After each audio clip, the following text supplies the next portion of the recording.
Magandang umaga sa inyo mga bata. Magandang umaga po, teacher. Teacher, bagay exam. Okay. Ngayon naman, hahatiin ko ang klase sa dalawang pangkat. Mainihanda ako dito sa chart ng mga larawan. Ang gagawin niyo lang, isulat kung ano ang nakikita niyo sa larawan. Naiintindihan ba mga bata? Opo. Okay. Ito ang unang pangkat mula kay Rohana at Kaya. At pangalawang pangkat naman mula kay Babaran at saka kay Estong. Maaari niyo nang simulan mga bata. Bibigyan ko kayo ng 5 minuto.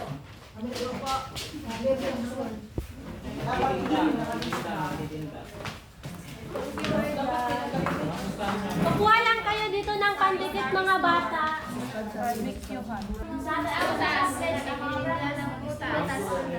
Nagtitinda ng gulay. Tapos na ba kayo mga bata? Opo, teacher.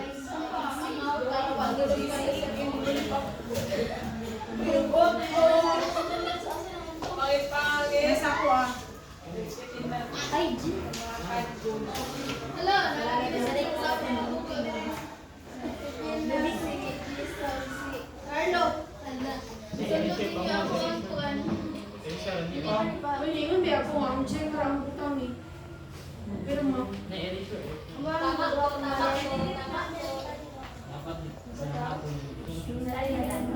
Okay mga bata, saan yung unang pangkat? Dito.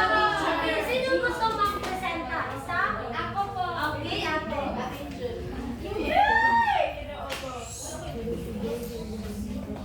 Nagsulot na tayo. Okay,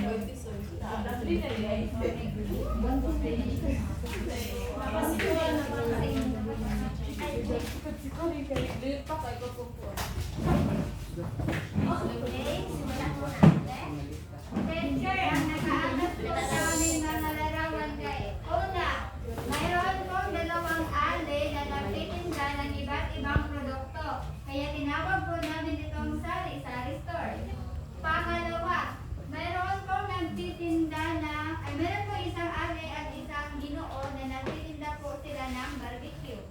At ang pangatlo ay isang ale na nagtatahi po ng isang damit. Kaya po sila ay tinawag namin mananahi. Okay, bigyan natin ng 5 palakpak ang unang pangkat. Okay, sa pangalawang pangkat naman, sino yung representative ninyo? Okay. Okay, magandang umaga sa lahat. Ang nasa litratong ating nakikita ay iba't ibang uri ng pamilihan. Ang unang pamilihan ay nagbibenta sila ng mga prutas. Sa pangalawang litrato naman ay nagbibenta sila ng gulay, gaya na nakikita natin sa palengke. At ang panghuling pamilihan ay nagbibenta ng iba't ibang uri ng canned goods at iba't ibang produkto na manufactured by company. At yun lang. Okay, bigyan naman natin ng 5 palakpak ang pangalawang pangkat. Ngayon mga bata, may napansin ba kayo sa ating activity ngayon? Opo! Okay, ano sa tingin ninyo ang ating tatalakay ngayon? Okay?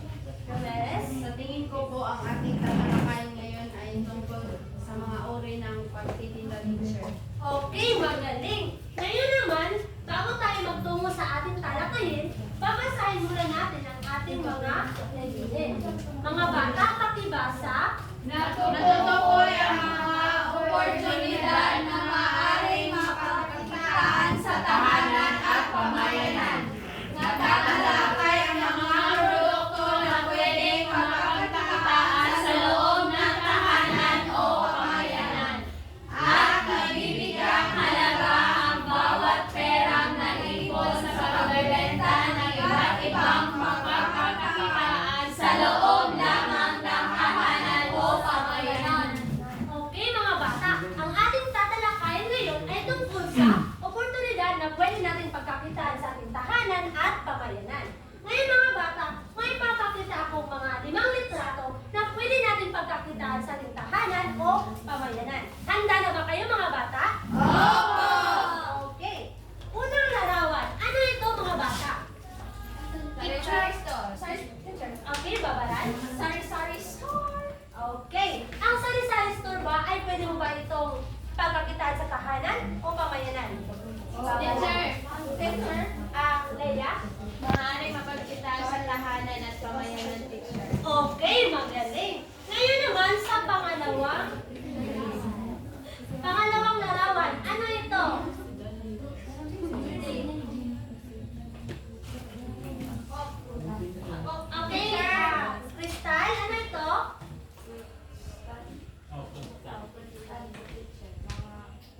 teacher ay pwedeng mapagkitaan po sa pamayanan dahil maaaring ibenta ito sa palengke.